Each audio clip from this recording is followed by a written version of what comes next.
Well, we all live in these three dimensions of time. The past, which we would mostly like to forget.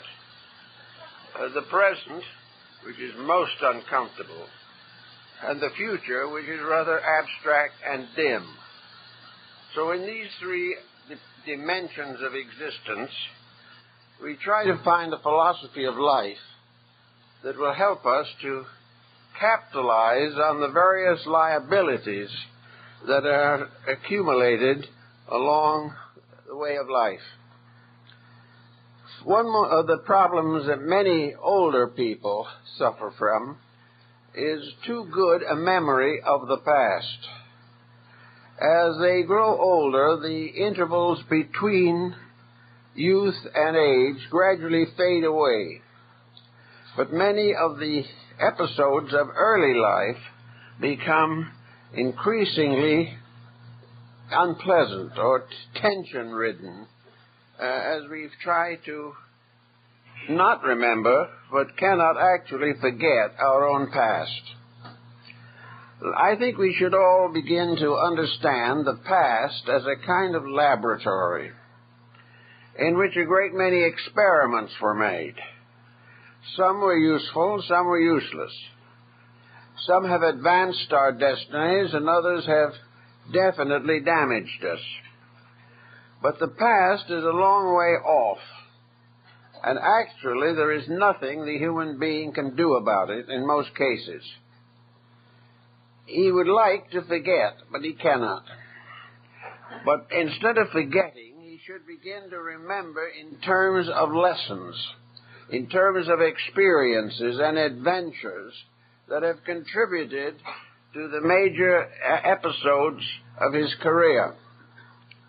If we will take each disappointment and try to understand what it finally did for us, we will not be so unhappy because of what it did to us. In the problem of the past, we realize one thing in particular. The individual who looks back on his own past is not the same person who had the experiences of the past. Practically every part of his nature, physical, emotional, mental, and spiritual, are different from the days of his extreme youth. He is no longer the person he was.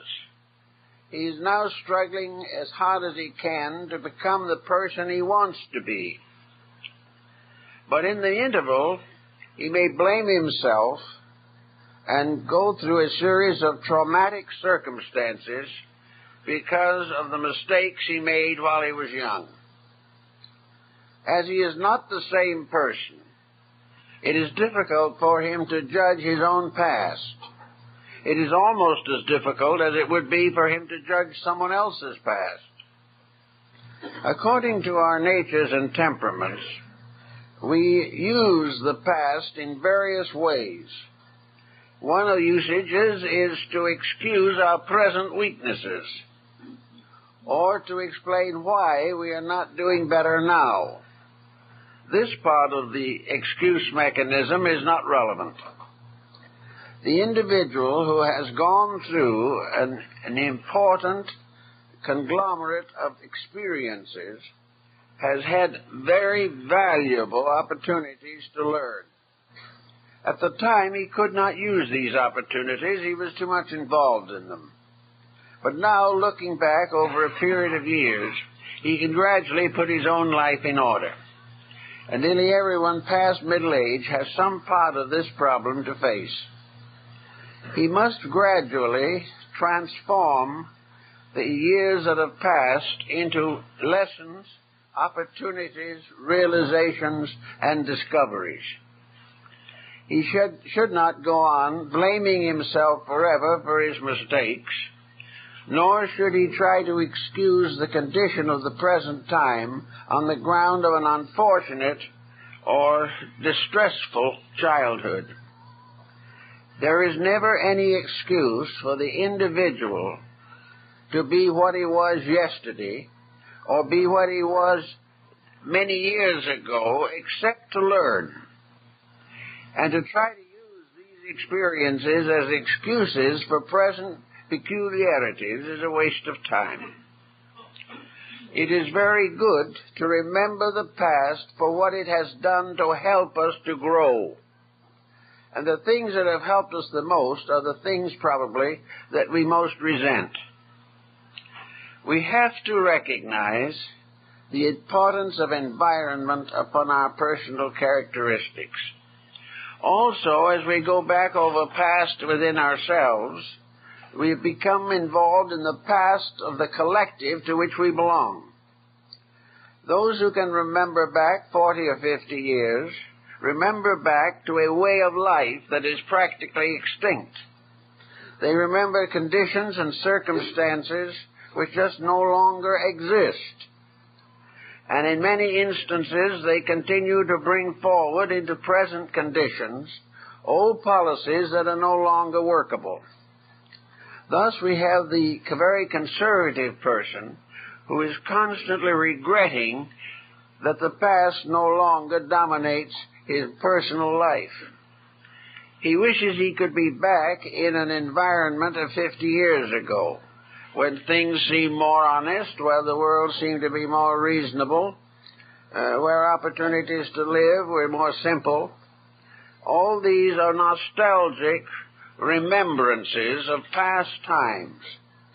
Yet if this same person today was actually transported back to that time that he is thinking about, it would no longer seem attractive to him. It is because in the course of remembering, emotion steps in and dramatizes and glorifies things that are no longer possible. Actually, we have to face the simple fact that as times change, our own patterns of conviction must also be gradually modified. We had certain beliefs that were sufficient to the 20s and 30s of the present century, but these beliefs do not do much for us today. They are no longer capable of carrying us constructively over the patterns of problem which we now face. Therefore, it is a mistake to try to force the past upon us, or to try to live in a generation that no longer exists. Many people try to do this, and in some instances they seem to have a certain measure of success, but they have it at the expense of new growth. They are not able to handle the opportunity of the moment. They are not able to make the decisions that are necessary now, because their decision mechanism is centered 30 or 40 years ago. So the past becomes quite a problem. The past becomes the source of a great evasion mechanism that is more or less substantiated by modern psychoanalysis. Psychology, as it is practiced today, depends very heavily upon the past life of the person to explain his present condition. While there is some validity in this, the continual emphasis upon the past merely indicates to the professional that the person has not outgrown his own earlier life. He is still focused in it, even though years have passed. He is still trying to dramatize events and practices and policies which he can no longer follow or apply to his present condition. Now, I know in working with people myself that nearly everyone who is in trouble in some way blames the past for it. He blames the fact that his parents did not understand him. That was 25, 30 years ago. He also blames the circumstance that he came from a broken home. This also was long ago. He finds out also that various experiences of early life, association with other people, damaged him to some degree. He may have decided to make changes in his life without due thoughtfulness. Health problems may have burdened him. Early relationships, romantic situations, may have proven to be unfortunate. And gradually the person has come to consider himself, as he is now, as a victim of his own earlier living. And he is able very clearly, to his own satisfaction, to prove that he was not responsible for the misfortunes that occurred to him. Now, nature has given us a series of faculties and powers with which to cope with events. The human mind and the emotional nature, if properly and normally educated, both of these can help us to solve any problem or dilemma that arises within ourselves. But very often we do not use these faculties to solve. We use them to justify a condition that exists today. We blame the past, therefore, for the problems and unhappiness that we have now. We believe firmly that if we had married a different person, it would all be different. If our parents had taken different attitudes, we would be happier. If we had not been subject to too much criticism, if there was not too much favoritism in the family, we would be much happier today. All of these points can be rationalized and can be justified in a certain way. They can be justified because they did happen. They can be justified because they hurt us when they happened. But that they should continue to hurt us 30 or 40 years later is simply not justified. We find that we have not outgrown our own past. And this is something that every individual has to learn to do. One of the ways of outgrowing your past is to approach it in an entirely different manner. And that is to approach it in terms of education. What did we learn? Where did we miss the message? What happened that should have been more important to us, and we paid no attention to it? What have we done with a life in later years to clear up the difficulties of the past? It may well be that 15, 20 years ago, we began to study a little philosophy, perhaps became more idealistic, had better religious associations, and tried to understand the laws of the universe in which we live. For 12 or 15 years, we have been continuing this research. But for one reason or another, it has not affected this load of the past in us. We have had a new philosophy. We claim new beliefs. We believe in universal justice and integrity. We believe in reincarnation and karma, and yet those old grievances sit just as firmly as they were before. We do not apply what we are believing now to our estimation of our own past. We continue to be irritable in spite of the fact that we are studying a philosophy that tells us not to be irritable. We continue to hate people when the text we are reading tells us to learn to love them. We continue to blame others, but the philosophy tells us that we are to blame for our own troubles. But all of these teachings which put the blame back upon us are quietly ignored. We still take the teaching, but we do not apply it to the memory sequences of our own living. We do not try to make these adjustments, which we know should be part of growth. We want to become better people. We want to be greater in our idealism and devotion and more sincere in our religious conviction. And yet there is this load of undigested incidents in our background, which we simply cannot let go of. I know a person who was very deeply involved in the idea of universal brotherhood and believed firmly that we should all get along together. They had a very nice philosophy of life, and they were trying their best to live it. But one day they heard of a relative who was coming from back east to visit them. Instantly, all the mood changed. Bitterness was all over the place. And this person frankly said, If this person comes to my house, I will throw them out. In the fact, all around were little pictures of Jesus. There were good readings. There were good friendships. But the personal grievance was bigger than anything else. Now, it may not be that the average person has such a strong grievance, but there are in most lives there are persons we're not very anxious to meet again. We cannot forgive them what they did to us. And by having this lack of forgiveness, we also, in many cases, have failed to estimate the facts themselves very carefully. It is very difficult to be imposed upon by another unless we have some ulterior motives in ourselves.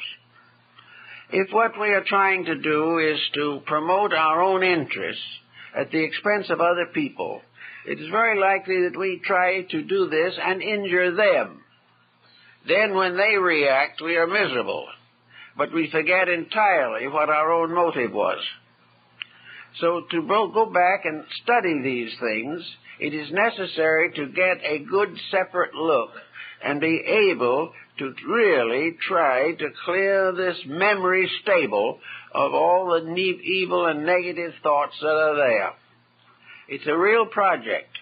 And the more we are overburdened by the past in our daily living and realize this, the more important it becomes to clear the situation as quickly as possible. So the past should be gradually reduced to a textbook in which we can discover ourselves, our mistakes, the miscalculations that we made, the failure to meet things honestly and fairly, procrastination, and personal emotion, and jealousies, and things of this nature, which made the whole pattern unpleasant over a period of years. After a little while, we can, with a little thought, get a more impersonal attitude towards our own past.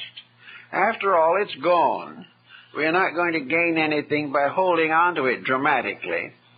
Whatever happened then happened, is not going to be changed. For the most part, the only part of the picture that can be changed is our relationship to it. We can change our point of view on any problem, but this is the only way we can alter it in any appreciable degree. So out of the past comes a vast body of information. It is almost like a study of the world's memory. We remember history, we remember religion, art, music, literature, philosophy, science. All of these great streams of tradition have descended to us from the past, and they have become to a large measure the dominant forces of the present day. And many of these things that have descended to us, in the hope that we would use them wisely, have become the basis of further misfortunes, misunderstandings, crime, war, and bloodshed. Actually, this past has to be handled very intelligently.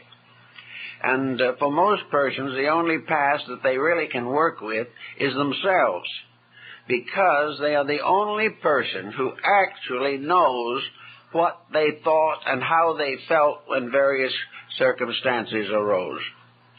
So it would be very nice, especially with older people who become more or less alone in life or do not have the activities of earlier days, to be able to live very quietly and constructively and happily with themselves. And if they can get rid of memories that are unfortunate, this is one of the major ways of living more comfortably with your own mental and emotional life. And the only way we can possibly get rid of these memories constructively is not to try to forget them, but to remember them very clearly and remember how we could have prevented them or have solved them, and even at a late time, honestly estimate the factors involved. And if we were guilty of a mistake, remember that it was years ago. It may have been the best thing we knew at the moment. It was all we had to work with at the moment.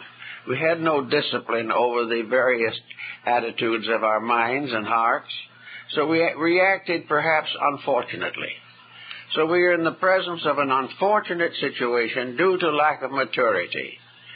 We are the victims of our own ignorance at the moment. This ignorance may be painful at the time and may continue to be a little regretted, but it can take the edge off of practically every destructive memory and assure us that we were doing the best we knew at the time.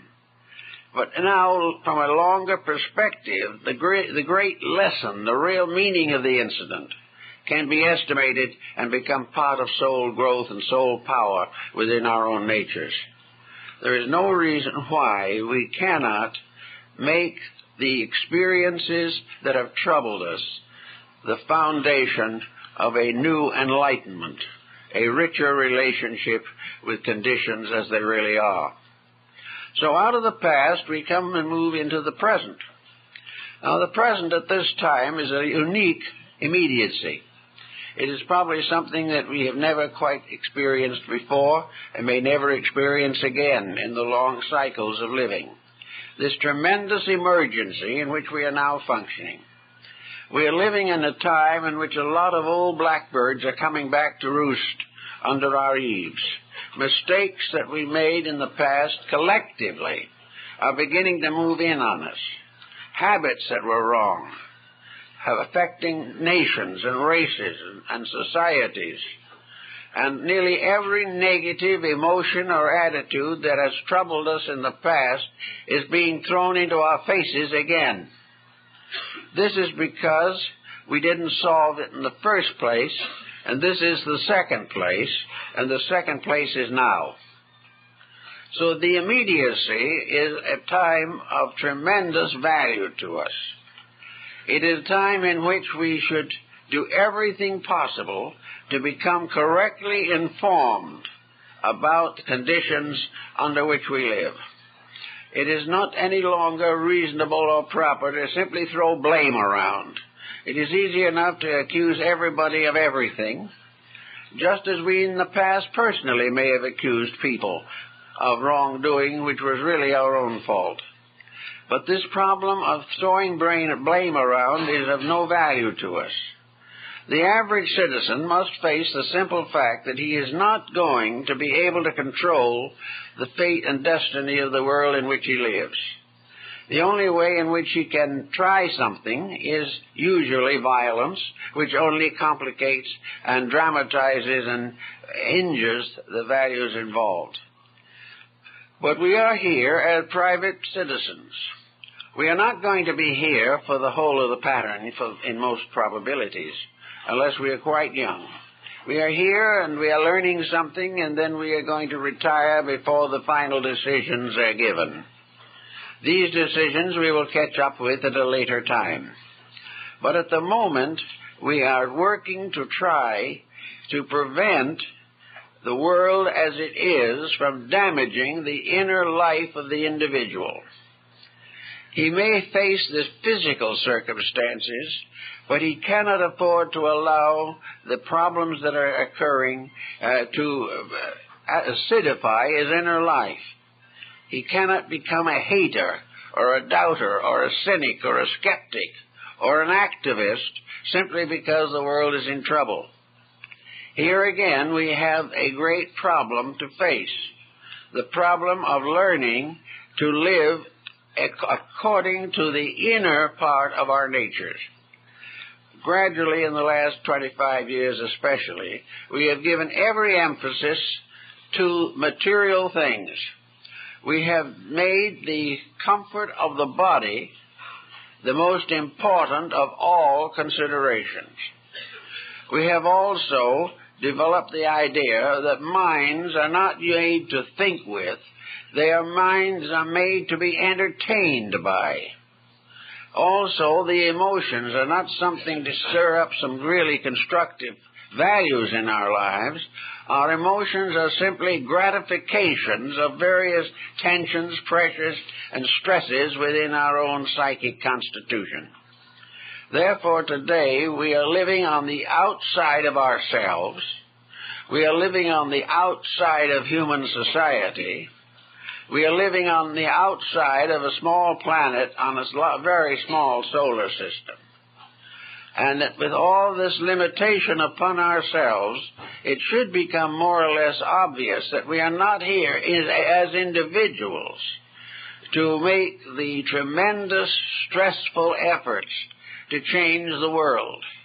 What we have to do is to learn for ourselves why things are as they are, what is wrong with them, and how they can be cured or helped, and then take these decisions and apply them directly to ourselves.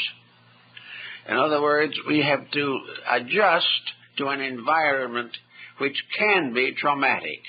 It can be no longer a lesson. It can be just pain. It can no longer be accepted as a step forward in personal growth. It is simply bewilderment. Little by little, the individual is allowing the virtues which he was born with to fade away within himself. His life is one of compromises. His life is devoted very largely to gratification of whatever pleasures or enjoyments he can find. And, of course, one of the main things is to keep his mind off of the realities of the circumstances with which he is surrounded. He does not want to partake of anything. He wants to laugh and play his way through his years and look forward almost hopefully to the possibility of ultimate extinction. This is the way the average person today is thinking. Wonderful things are happening from which he can learn something, but he is too busy trying to escape any form of mental or emotional discomfort or anything that involves too much physical labor. He simply wants to live as a perpetual adolescent, gratifying his feelings continuously and gaining nothing from his embodiment in this troubled sphere. Never before, probably, has the world as we know it been a better textbook than it is now. Nearly everything we need to know is right here. What we should do about it is more or less right here. What we can do about it may be less obvious, but it is still somewhere lurking in the patterns. We can and must recognize that this is no time to devote the rest of our lives to various electronic games or something of that nature. This is not the time to relax on recreational drugs. This is not the time for the individual to lose all track of his integrities. This is a time in which the individual must either gain a new insight into values, or he will not only have a wasted life, but he will have a life that has a very hard and tragic termination. He has to begin to make use of the present as a means of gaining insights. The world today should tell him a great many things about his own selfishness, his own cupidities, his own arrogance, and most of all of his eternal and continuing self-centeredness. He should learn, maybe as the Buddhists knew years ago, that we are not here merely to compete with each other. We are not here to try to outdo the achievements of another and rise to success over the bodies of those whom we have sacrificed to our ambitions. We are here to develop a commune of cooperative realizations.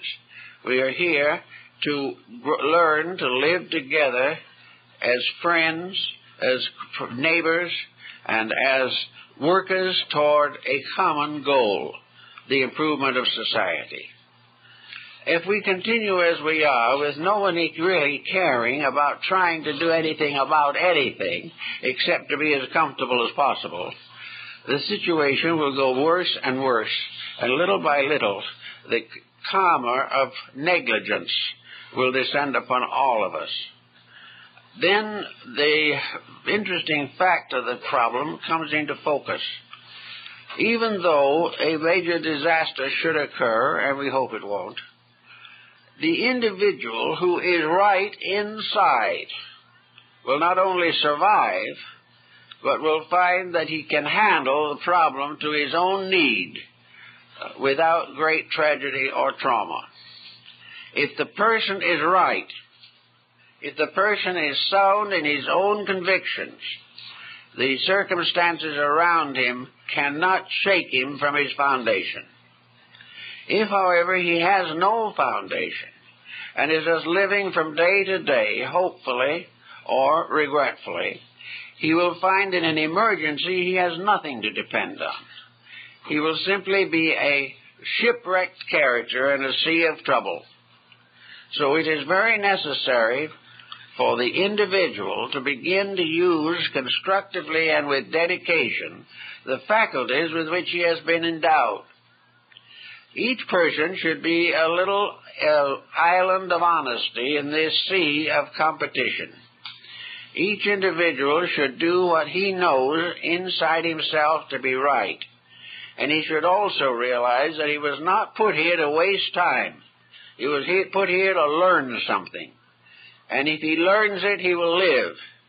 If he doesn't learn it, his troubles will be multiplied. We are here in a world that is full of opportunities for magnificent progress. We are living on the verge of an age in which things could be more remarkable and useful than ever before. But our only reaction seems to be to abuse and neglect the values that we most should cherish. So in the present, we have all kinds of little decisions that we have to make. One of the things that we have to get over is despair. That nothing will work out well is something we do not dare to even for a moment assume.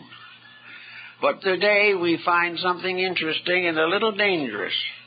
We find people more interested in the emotional reaction to disaster. We find book after book being published telling of the terrible things to happen. We also watch television while the actors invade us from outer space and do everything you can think of, including dramatizing prehistoric monsters rising out of the sewers of Los Angeles. All of this is part of a tremendous negative anxiety. We find that there's nothing that really amuses us now except tragedy, immorality, and violence. And everything is being done to educate us to this. The problem being that all of these programs are mass production with only one consideration, to get as wide an audience as possible. So by means of various drama and dramatic situations, we are able to contribute trauma to our associates, which apparently is the motive behind most of this. What we are really trying to do is to frighten the individual out of his wits and sell him deodorants at the same time. Well, we now also have the emerging countries that are looking forward to the time when they can be as badly off as we are. We are also helping them to develop all their industries, arts, sciences, and overthrow their various political allegiances, so that in the end they can compete with us, so that they will add to our own unemployment and things of this nature. Now, to help these people would have been a wonderful thing, and it is a wonderful thing to help people who are trying to help themselves. But when all we do is communicate to them an ethical code as weak as our own, and even weaker, we are only creating further problem for the future. Well, we work with these emerging nations, this third group that everyone is talking about. We know they're going to copy what we do, what we think, and what we are. So we should give them something worth copying. We should give them the proof every day that by the development of their integrities, they can free their people, give them a new lease on liberties and life, and become members of a solid commonwealth of peoples. Unless we set an example, then they will follow the one we do set, and as soon as possible, they will compete with us, if possible, to overcome our superiority or advancement in political and social and industrial ways. So in our modern time, it is very important to start in to find enough about ourselves, about our inner workings, to decide what we are doing to damage situations. The average individual is not informed sufficiently on the problems of world relationships to be dogmatic on these subjects. And his information is largely conditioned by unreasonable factors. He is being fed news that is variously pointed to advance causes of special groups. This makes it very difficult for him to find out the facts of many things that he would like to know. It is, however, possible gradually to become better informed on all the problems of administrative life. It is possible to learn more and more about how things should be done correctly. And gradually, by learning something positive, to get away from this eternal bleating, this eternal downgrading of everything. Actually, the individual who downgrades is in most cases cooperating with the very thing he wants to attack. And we must begin again as the ancients warned us in the first place, namely that the individual must be right in himself. The only thing that can protect him today is his own integrities, his own virtues, and his own dedications. These may in some ways be expensive. They may prevent him from gaining unfair advantages over other people.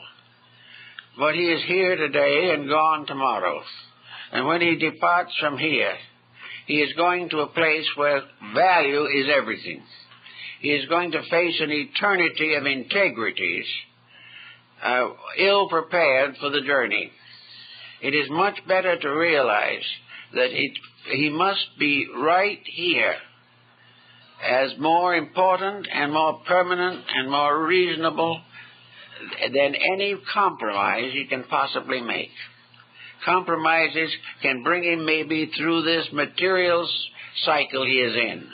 But beyond this, when he goes out again into the universe that he came from, compromise is against him on every step. He cannot afford it.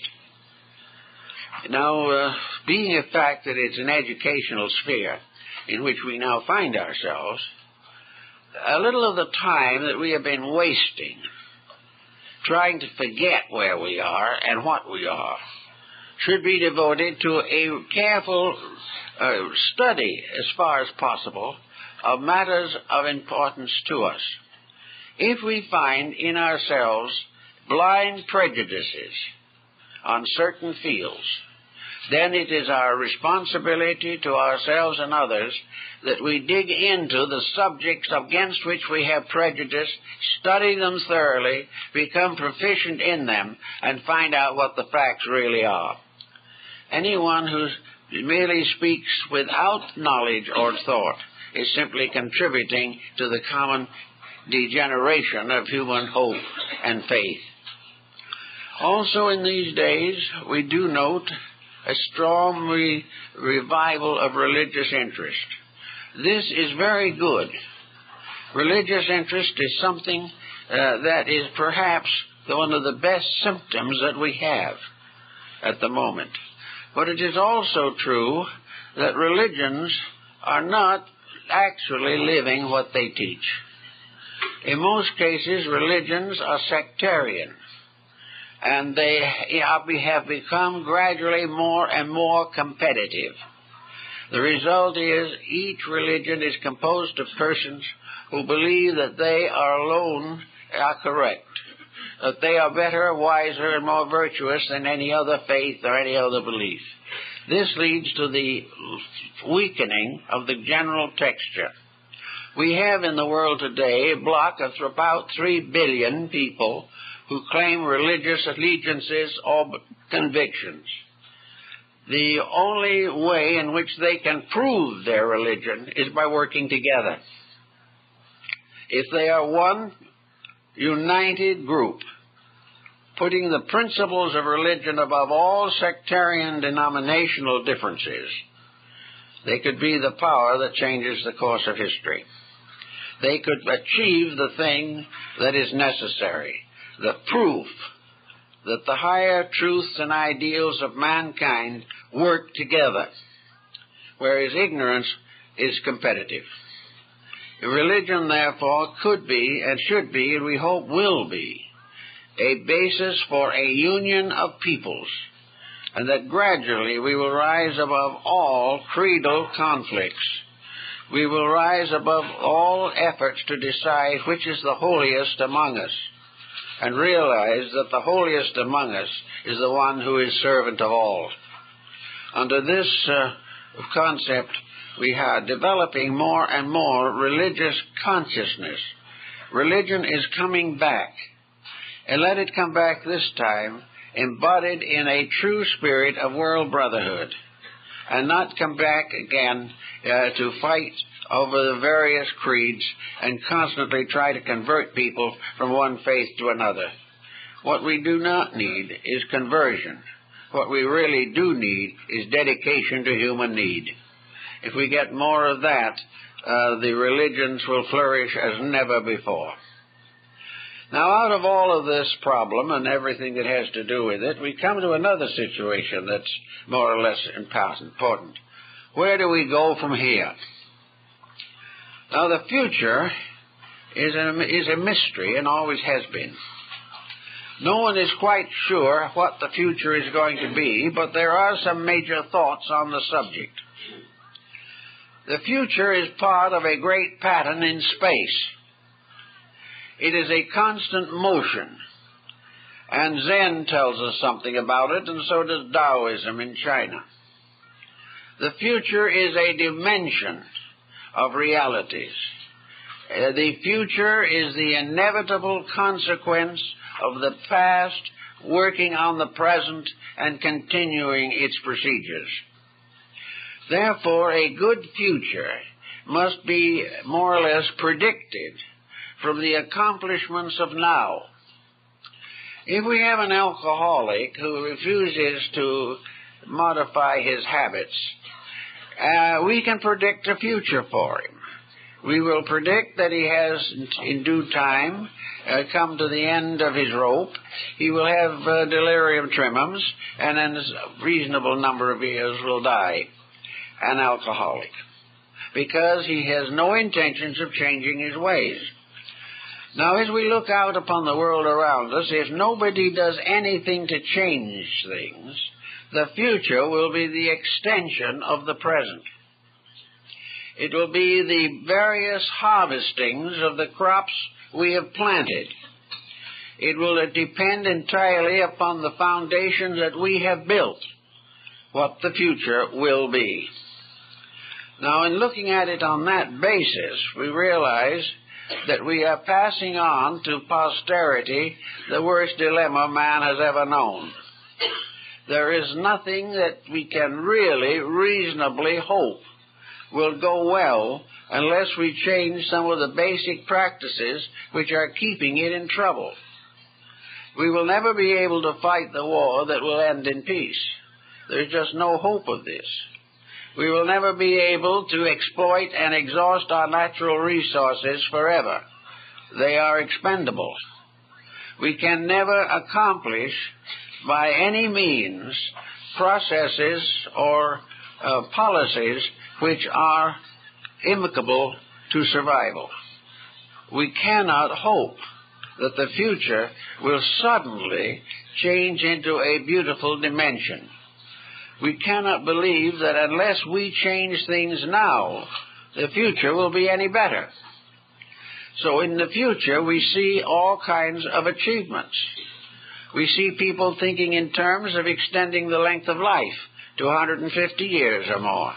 It's quite scientifically possible this can happen.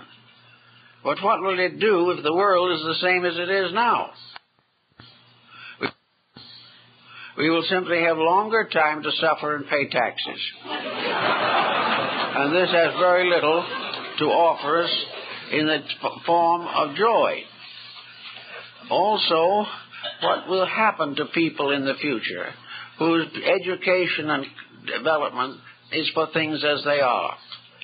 The rise of the computer industry shows us one dimension. Things are changing very rapidly, and that which is a current fact today may be an absurdity tomorrow. It has happened many times in the past. But actually, while we cannot hope to diagnose in detail the future, we have no reason to hope that the advancement and even the perfection of computerization will have any particular effect upon human morality and ethics. It will only supply another tool for human beings to abuse.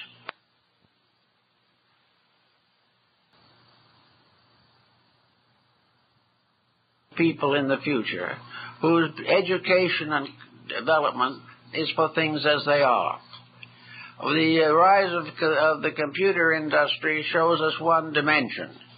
Things are changing very rapidly, and that which is a current fact today may be an absurdity tomorrow. It has happened many times in the past.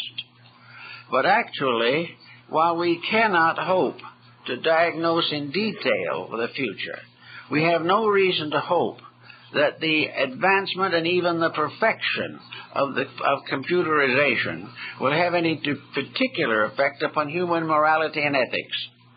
It will only supply another tool for human beings to abuse. And this is the thing we all have to face, the danger of misusing anything that we call progress. Progress will be exploited as long as humanly possible.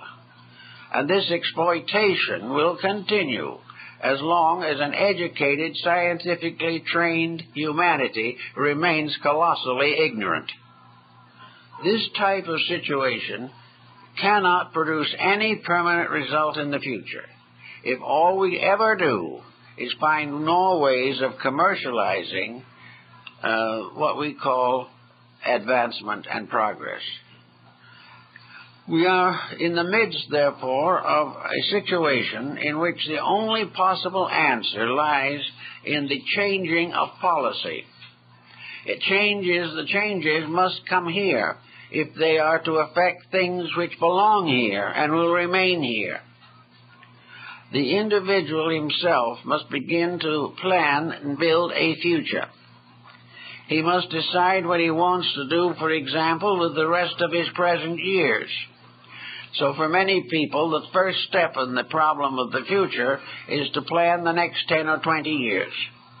What is the person going to do in this present situation? He probably would like to believe or hope that in these 20 years that he may have, he will not be under the constant stress and strain of present world crises. He does not want to live these years with the fear of nuclear warfare hanging over his head. He does not want to look forward to a time in which there is no longer any petroleum, or that various essential industries go out of existence from bankruptcy. He does not want to look upon a financial situation which goes into some kind of a spiral nosedive and results in the wiping out of the economic security of millions of human beings. These things he does not want to look forward to. And yet, what can he really do to prevent this from happening, if it does? The only thing he can learn to do is very much what Emerson was told back in New England years ago. Someone said to him, "Dr. Emerson, if the world ends, what will you do?" And Emerson thought for a couple of minutes rather quietly. He said, "Well, I guess I'll have to get along without it." Now, there are ways in which we may have to get along without things that we thought we wanted. We are going to be forced to create a new source of strength. We are going to have to move security from the bank and the building loan to the heart and soul in ourselves. We will have to build our security upon invisibles. upon those integrities which are there by divine insight.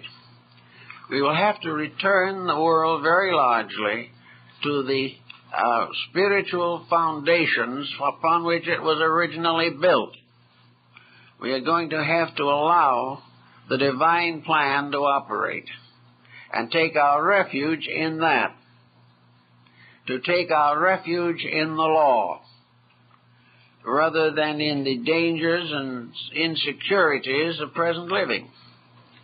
We may have to face these insecurities any day, but if we have a solid internal foundation, we will be able to survive any external crisis, because we know we are in a universe of law and love and order. We are not aware of this love and order because we are ourselves blocking it. But there is nothing in the divine plan of things that says that man will destroy himself. But there are many things in the divine plan which say man will sicken himself until he realizes he has to free his consciousness from these destructive factors and elements. One of the things that we will all have to face in the course of time, whether it's now or in the future, is a considerable simplification of living. As the population of the earth increases and natural resources decrease, the individual will find it absolutely essential to change his mode of life.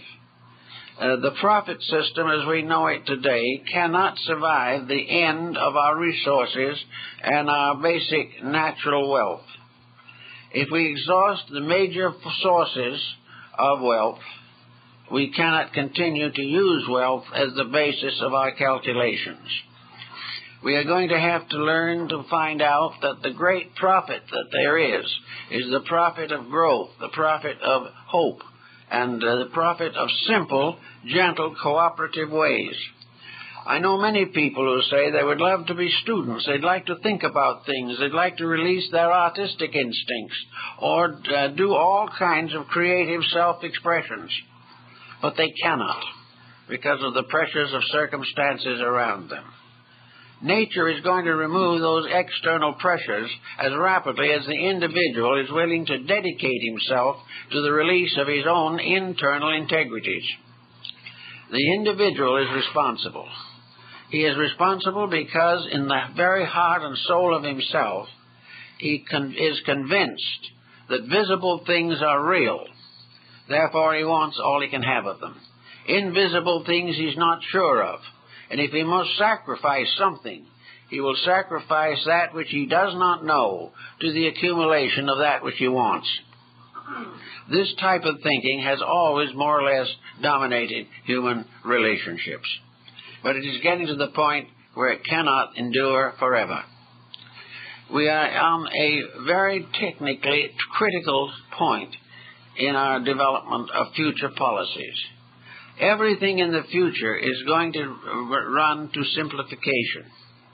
The age of complication is just reaching its exhaustion. As every factor we know diminishes, and as all things finally reduce themselves to the basic essentials, we will find that the human being is here for one purpose only, and that is to perfect his inner nature. He is here to grow. He is here to become and not to gain through accumulation. The accumulation is very clearly mentioned in most of the scriptures of the world as a false objective, and it is. Accumulation is not going to solve any problem that we have. What is going to solve the problem is the individual changing his standards of values. If a person wants to be wise, really sincerely, he has a very interesting possibility. In the first place, no matter how wise he becomes, no one else will ever be deprived of the smallest part of wisdom. It's not something that is in short supply. The trouble is it's in short demand. Love is something that is also available to all. And it is available without limiting anyone else. Because if love is selfish and tries to control other people, it isn't love at all. But all of the great virtues and integrities, wisdom, understanding, skills of all kinds, are non-competitive. They are things which exist and always will exist, and will be available to anyone who wants to use them. The great painter, as he becomes a greater and greater artist, does not forbid others to become artists. He has his day, he leaves his treasures, and others come after him. The great truths of life, the beauties of life, the wisdoms of life are all universal. The Greeks had an understanding of this, perhaps better than we do, because they did not consider, for example, an art like architecture to be merely a mechanical, mathematical series of formulas. They rather considered architecture to be a being, a living thing in somehow. And they gave a muse to it who was the personification of architecture. They gave another muse, Urania, to be the patroness of astronomy. But these deities were mysterious things, because if an art is great, or a science is great, how can it be communicated? How can it be shared? How can it grow and become subject to moral and ethical laws unless somewhere within that thing itself is a life principle of its own? The ancients believed that all the arts and sciences were the bodies of soul beings, invisible creatures, beings, that had existence of themselves. They came and favored noted exponents. They became the patrons of the great artificers of the past. But all these arts are living things. And every true art and science is not only alive, but it is a moral entity.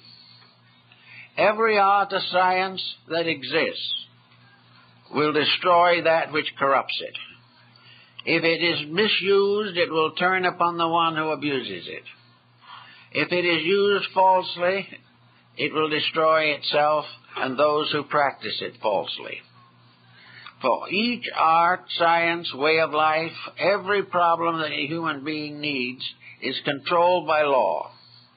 And everything helps if it is used, punished if it is abused. Therefore, we are not dealing in any way with things that have no souls or no beings within themselves. The Chinese knew this. They realized that in some mysterious way, everything that is beautiful and wonderful has a soul.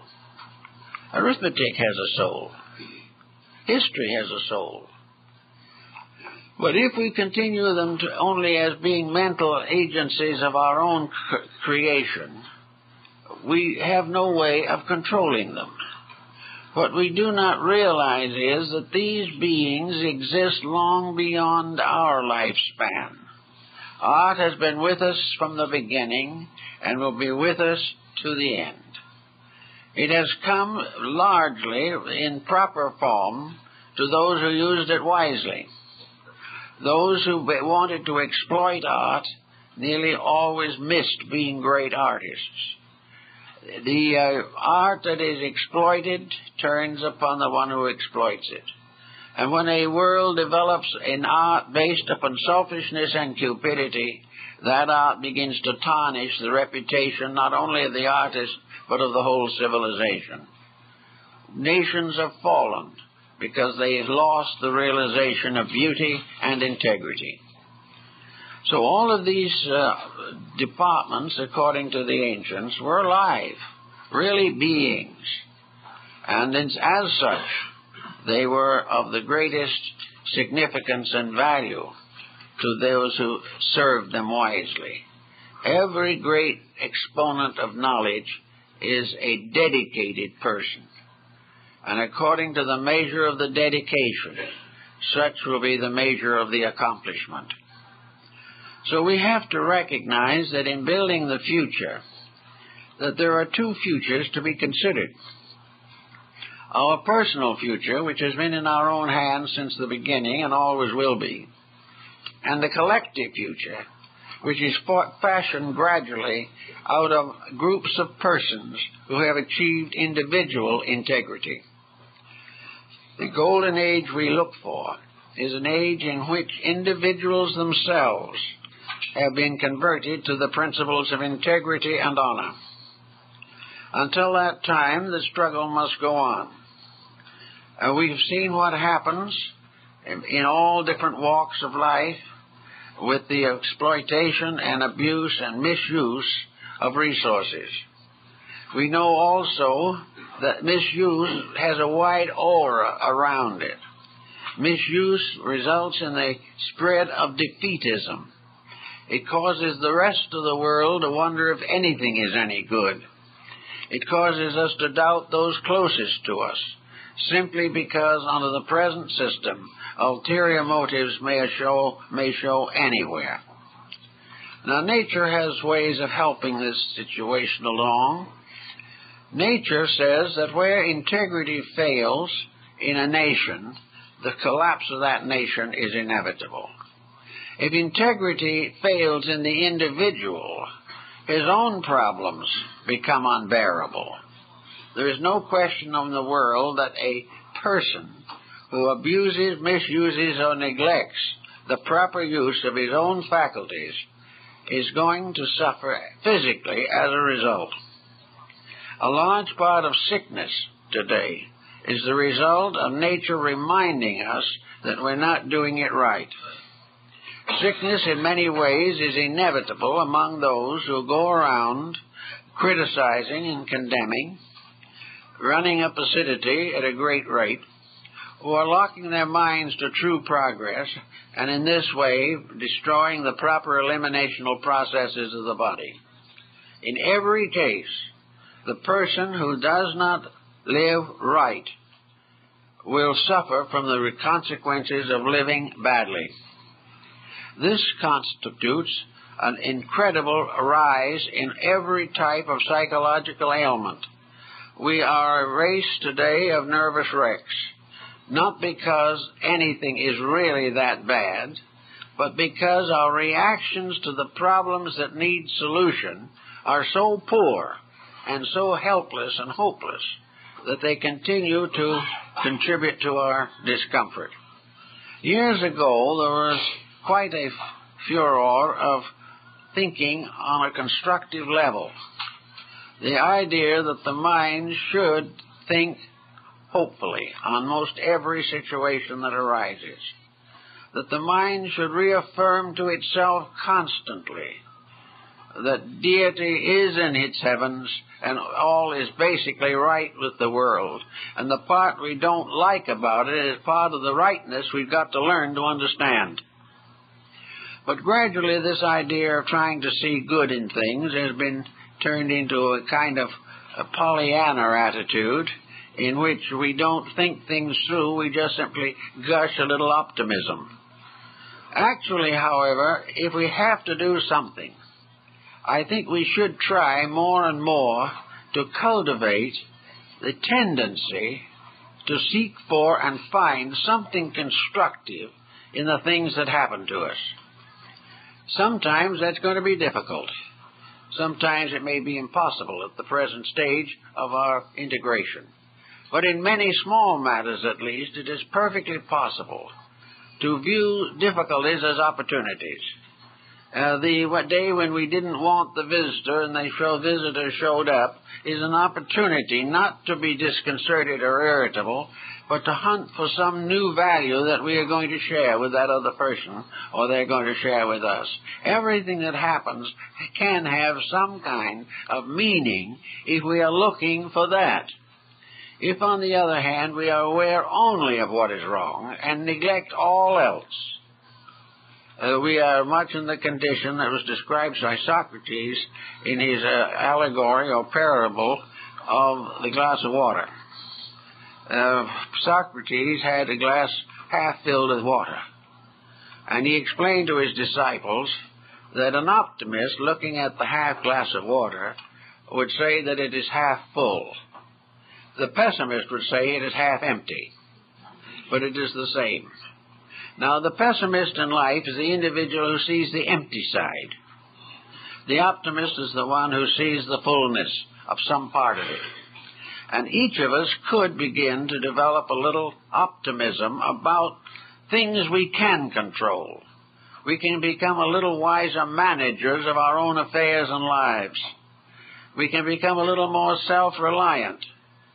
We can control our appetite so that we do not unnecessarily support values which are not good.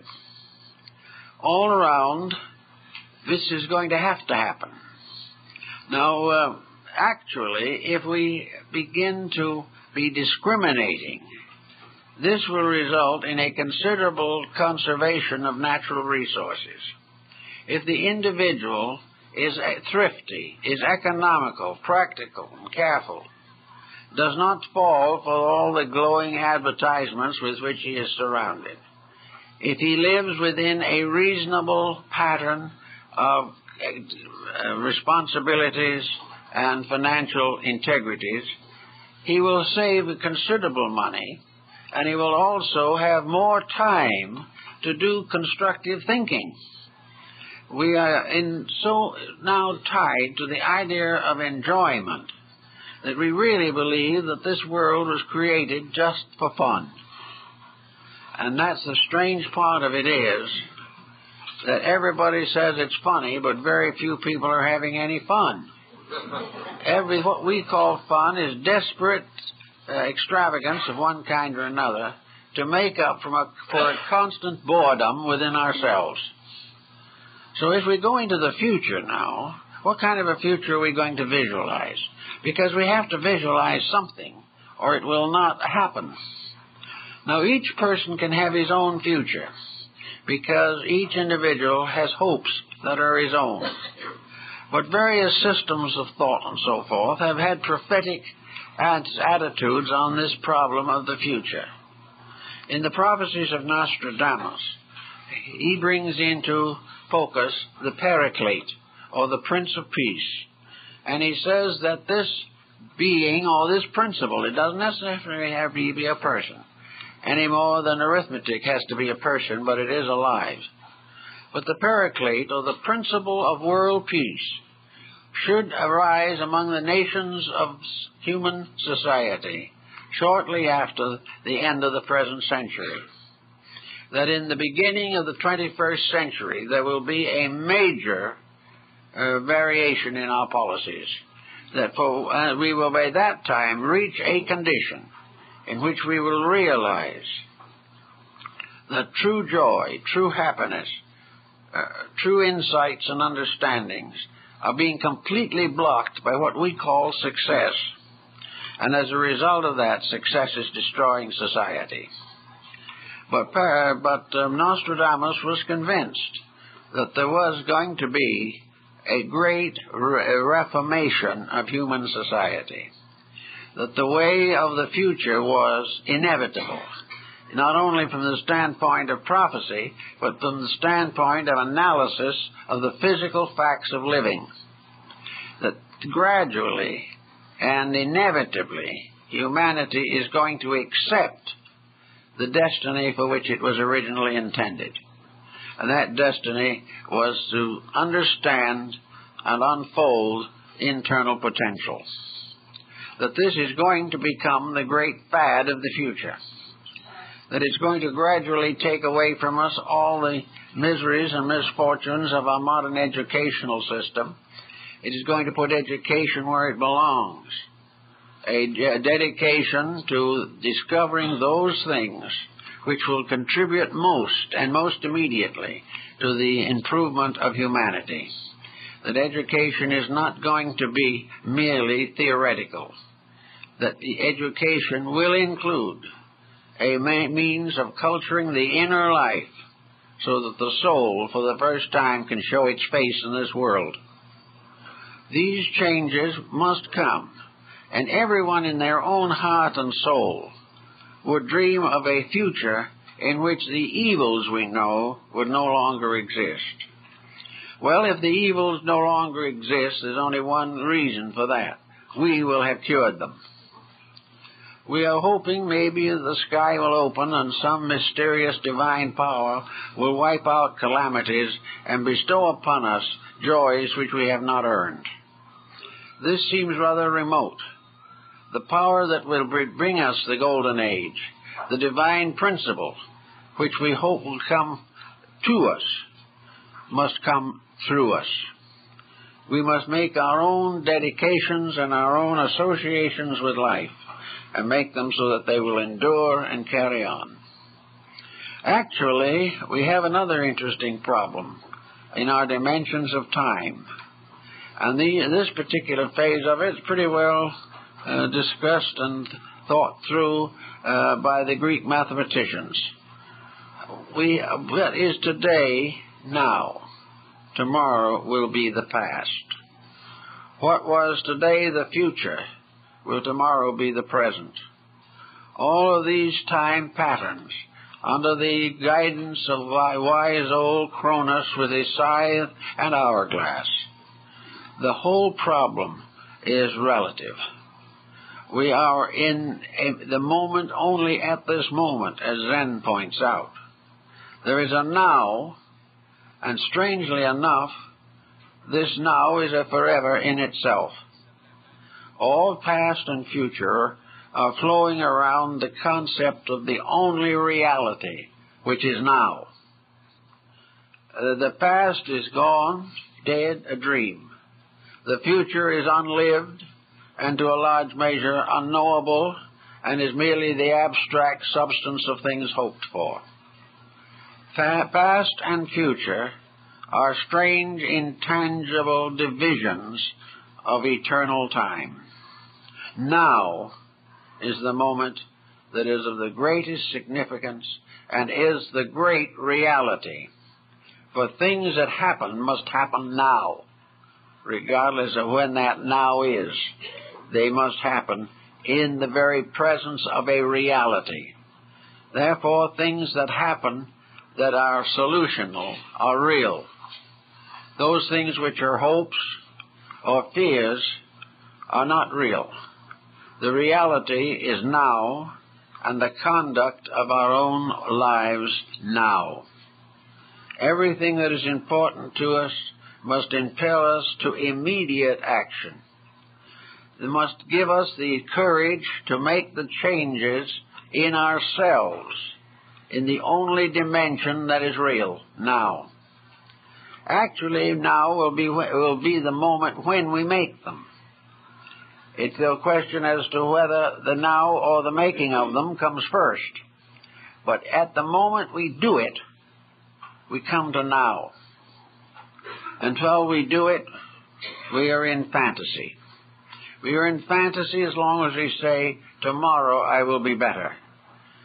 Well, we also will be in fantasy when we say, yesterday I was worse. The only realities are those which are associated with the immediate accomplishment of necessary changes.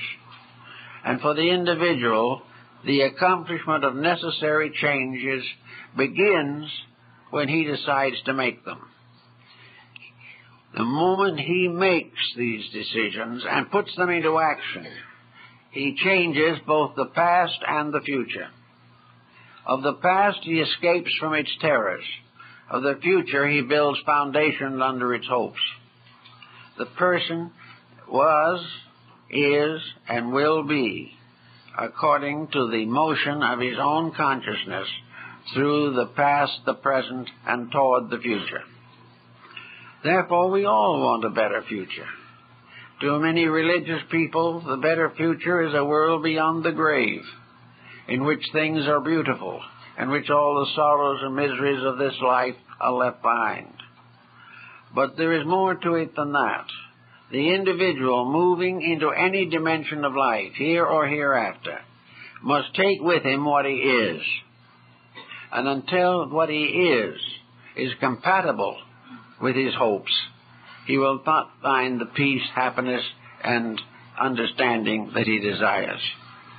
I think then that perhaps no time before have we had the skills to estimate the future as well as we could now.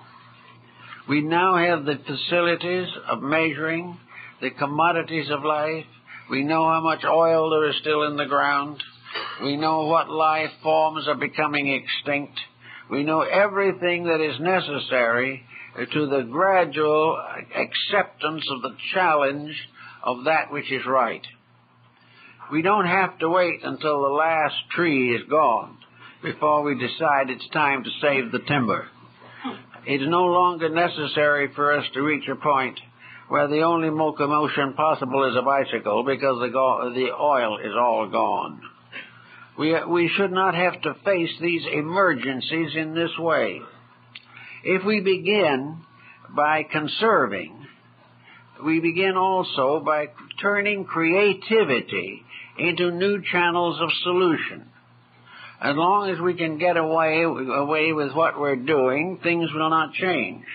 But the moment we begin to see the values must change, minds will begin to find ways of changing constructively. We can live indefinitely on this planet if we gain the full insight of how to do it. We are not going to be bound to the things we now have forever. We are not going to be subject to the calamities of international relations forever. We are gradually going to solve these things, but we must begin to solve them now. The individual and the nation must begin to take stock of available futures, of available things that must be worked with, and then settle down at last to the way of working with them, which will produce the results that we need. There is no reason why humanity should ever starve.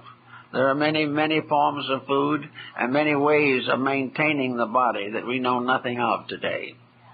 There's no reason why we should not be able to fulfill our life expectancies, even if we do not have all the commodities, because within man are the powers to adapt to anything that is necessary to his survival. The more he depends upon the external, the more frightened he will be. But the more he realizes the potential to solve which is within himself, and that he can solve anything that he needs to solve, that he can accomplish whatever is necessary to his own survival. For life is going to be preserved from within himself, and by the release of his own soul power, by the release of his own understanding and his natural affections and regards, little by little, as every commodity fails, something will take its place. But that something will be better, because it will have to be from a different level than that of an exhausted planet. It has to be the power of consciousness, of life, and of soul, not only for the individual to save himself, but to save his world along with him. Everything that is necessary to us is available, but it is only accessible to us if we no longer block every part of our lives with this very foolish sense of competition. As long as business as usual controls the world, business as usual will end in bankruptcy. But when we use these various facilities not to make profit from them, but to apply them to our needs as nature intended, we will find that out of a powerful cooperative commune of effort, we will not only continue the planet, but we will find new healing powers, we will find new length of life, new opportunities for true joy, more pleasure for ourselves, more security for our children. All these things are possible because none of them are primarily part of the physical plan of things. They are all part of the inner life which has to come out. When the inner life comes out, the material body and its conditions will be properly solved. But all solution to the problems of our time must begin within ourselves. And they will begin when the outside is no longer adequate. We will not face these values until we have to. But when we have to face them, we will. And when we do face them, we will find that our fears were all imaginary. It is really important to know that within each of these little atoms that we call elements now, in each is a spark that is strong enough to tear the world apart. It is also strong enough to put together all the weaknesses of existence. There is more energy in an atom than we would require to maintain this world for 1,000,000 years. So we've got to learn how. But we've also got to realize that in learning how, we must do it with love and affection and understanding, and our motivation must be to save and to serve, and not to accumulate and to foreclose on each other. If we use the powers that we have and gradually release what is available, we have nothing to worry about the future. We have already found to our final contentment that there is no use worrying about the past. Nothing is needed to perfect the future. What is necessary is a good, hard job right now, getting hold of things and doing that which ensures us our proper place in the universal plan of things. If we achieve this, we have nothing really to worry about, because after all, we are here for a little while, but we're in eternity forever. We come back and fill worlds, we become people, we return again into the divine spheres from which we came. We are here to live and to grow and to love and to serve. And if we follow those rules, the past will become beautiful, the present will become meaningful, and the future will become inevitable goodness for all concerned. We just have to get to work and do the best we can with it. Thanks a lot.